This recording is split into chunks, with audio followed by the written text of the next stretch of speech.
Well, we're all about trying new things on Good Day NWA, and that's why we're here at our McClintock Fine Woodworking Shop here in Springdale. We're with Rachel. Thank you so much for welcoming us into your space. This is amazing. Yeah, very cool. Tell us about it. What is this place? I've never been in a woodworking shop before, so what do you have going on? Oh, well, you know, you have to have your staple pieces of equipment. Typically, if you're a production shop, you need a planer, a joiner, a table saw, chop saw, little things like that. And I've added little extras that I really enjoy. But the main thing that you should always have is a dust collector. I am fairly proud of that. I did all of the piping myself. Yeah, you're keeping it safe in here. What kind of woodworking do you primarily focus on? What do you create here in this space? I can make anything from small scale, which would be like a bowl or a cutting board, to large scale. It's full build outs. I prefer furniture. And whenever I make furniture, I make sure that it is, well, it's going to be contemporary because that's my style, but I make sure that it's an original design and that I have not found it before. Okay. Yeah. Take us back to the beginning, Rachel. How did you get into woodworking? That may be a little long story. Cliff Notes version. Sure. My spouse was in grad school and I had an undergrad degree and I simply wasn't using it at the time, and so I thought I should go back to school. And instead of going back for just anything that I felt like, I was encouraged to do what I wanted.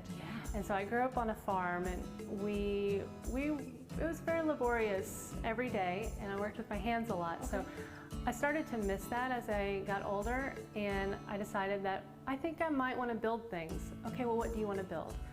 I really enjoy making structures. So how about carpentry or something of the sort? We were in Asheville, North Carolina, and that's kind of the global mecca for elevated craft these days. And looked at some curriculum. The first thing that popped up was a craft school at Haywood, HCC, and just nailed it. So the first day, the first day we hand planed for 6 hours, and I was in love. It's what my body wanted to do. Really? Yeah. My back hurts thinking about things like that. Yes. So. You would think. Yeah. So we're in downtown Springdale. Why did you choose this particular location for the shop?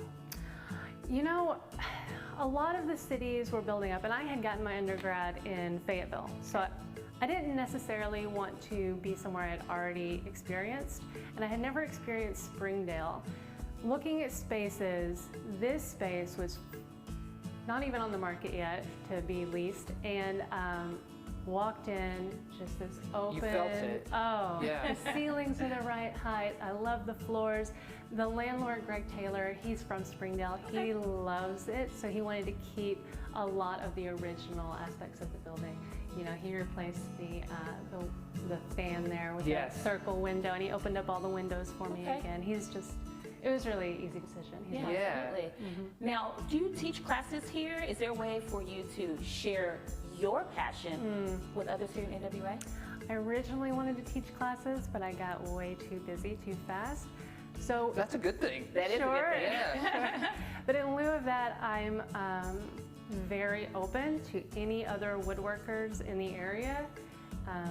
If you have a question about your project or just this little aspect or a larger theory, please come in. If I don't know the answer, I will find it, or I know how to point you in the right direction. I do really enjoy doing that, and I would like to start maybe a little woodworking club where we gather and can help one another expand on our projects. That'd be awesome. Let's say I'm an individual and I'm looking for a new piece of furniture. Maybe I want an end table. Maybe I'm looking for a table. Do I just walk in? How do I get in contact with you? Walking in is great. Email or my website, rmcclintock.com. And I'll have a contact page on there, but I definitely respond, and it would just be a case-by-case basis. Sure. By the end of 2022, I will have a lot more furniture lines on the floor, so hopefully you can just walk in and walk home with it that day. That's nice. Is there any particular piece of furniture that you're like, yes, I really wanted to make a table today, or anything that really gets you excited? You know, I really don't do it if it's not exciting. No, that's a good answer. Yeah. So I love everything about it. Yeah, love what you do. That's great. What we want to do is put some information for you on the screen on how you can connect with Rachel here at the shop. Maybe you could put Jason and I to work a little bit? I don't know. We got to go look at some a lathe. Yeah, I could always use extra hands. All right, let's go see. We're going to go do that. Stick around. We got more Good Day NWA coming up right after this.